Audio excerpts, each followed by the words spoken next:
The last widget that we are going to see in this demonstration video is PDF Viewer Navigative.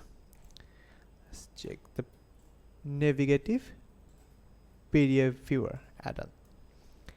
This function is done by another add-on which is called Navigative. You can get this from Codecademy as well.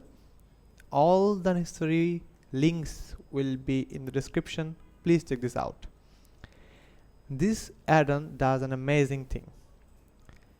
Without this add-on, when you create a PDF viewer, it will create another page. So every PDF viewer comes from a separate page on your WordPress website.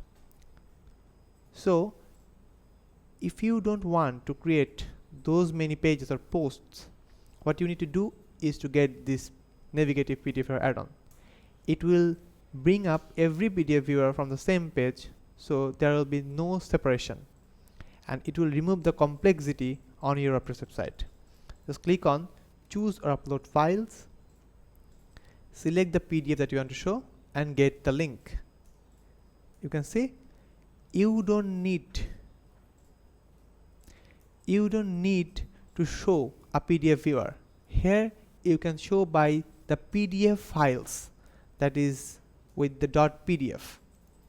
So directly show any PDF with the viewer using this add-on. There are all the possible options and toolbar elements here as well. Click on update and you are done. So that is the importance of Navigative PDF Viewer add-on. I hope you like it. Thank you.